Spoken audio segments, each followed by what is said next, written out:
Good morning mga kahardot, welcome sa aking channel. At sa araw na ito ay mag-check ulit tayo ng ating lupa. Kaya nagkaroon tayo ng panghukay dito guys. Tingnan nyo guys, so, kailangan talagang i-check ang lupa bago tayo mag-backfill. Hindi backfill na po yan. At ito nga ang nangyari dito. Ayan, nagpahukay tayo up to 2 meters. At yan ang nabungar natin sa ilalim. Ayan. So, mga tambak na pinagbasagan ng simento. Ayan, napakadelikado po niyan kasi hindi naman nakakompress yan kaya kailangan tatanggalin natin yung mga itong area na ito, tatanggalin yan at papalitan natin ang tamang backfill materials kasi loose po yung ilalim yan mag-uumbisang mag-collapse ang ating wall o ang ating building kung hindi natin ito maisayos. Ang building natin okay naman, subalit itong ating access road kailangang ma-check natin ito para maiwasan natin yung glundo o masira ang ating access road. Yan guys, mahigit ng 2 meters yan ang lumabas, mga simento, hindi bato, simento. Ayan at hanggang dito yan.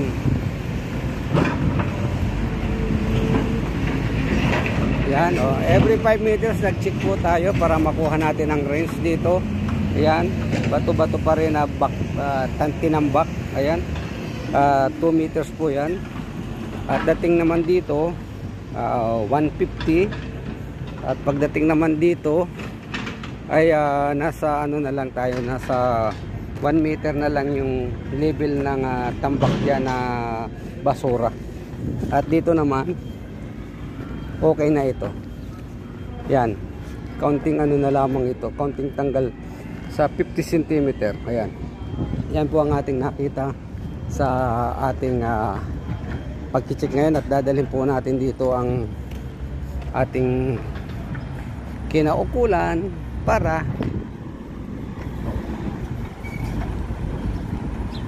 maayos natin, ipatatanggal ulit natin ito.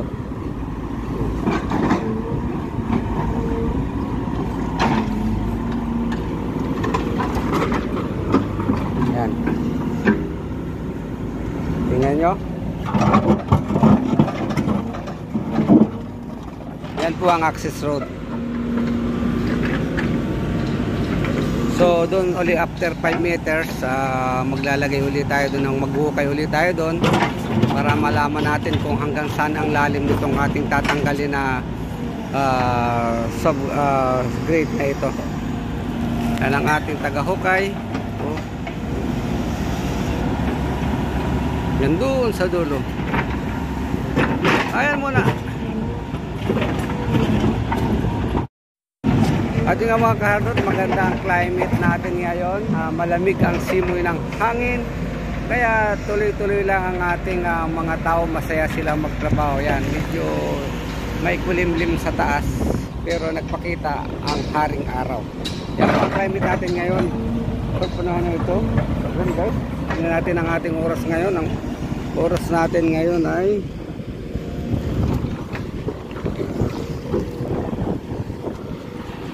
ang oras po natin ngayon ay 8:40 ng umaga. Malamig pa at mahangin-hangin. Ayan guys, tuloy po tayo sa panunood. Dumatay ang ating shovel, maghahakot. Sabi!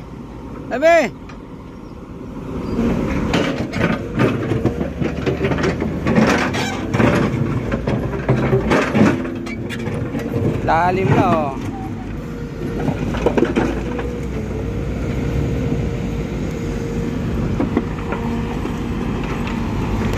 guys, kung makikita ninyo ang ilalim ay tambak.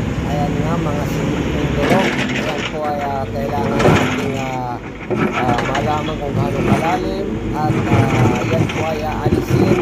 Hukay uli yan at tatanggalin yung mga bati-bati na yan. Tapos saka tayo mag-umpisa uli ng pagpabakil. Yan po ang paraan dyan. Kaya po pinalam kung okay. Alamin po natin kung gano'ng kalalim yan. Kaya dapat may sagad natin yung natural ground.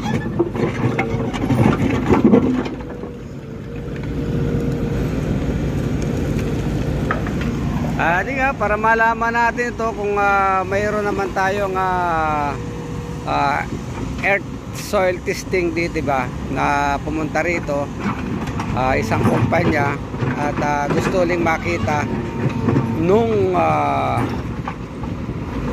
may-ari kung ano ang saktuan. Ayan.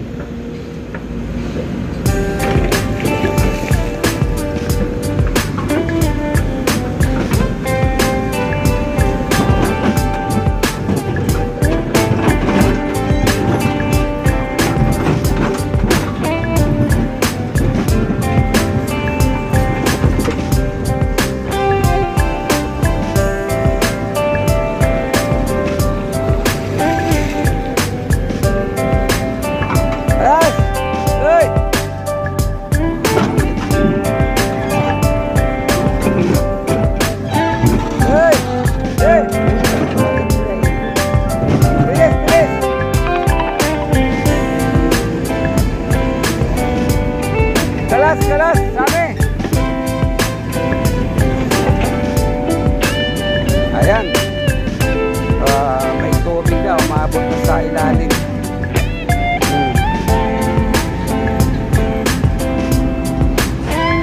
At lilipat naman po tayo ng ibang punto, ibang pwesto.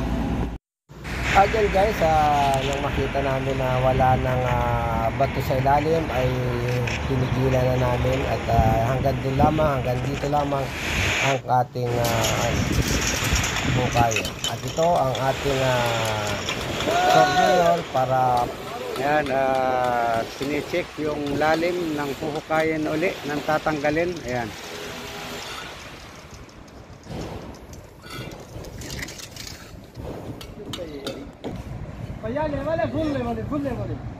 Ayan nga at tinitesting, kinukuha na yung coordinates, yung level.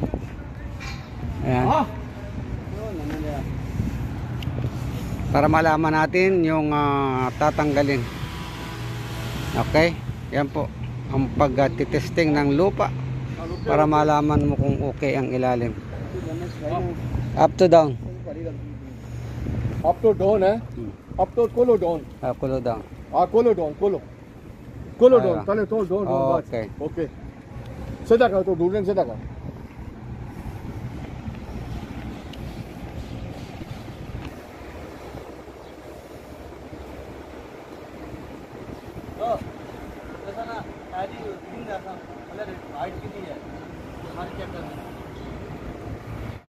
Kailangan kasi malaman natin kung meron pang mga backfill o garbage sa ilalim. Kaya kailangan natin malunay ang guys ang ating ginagawa.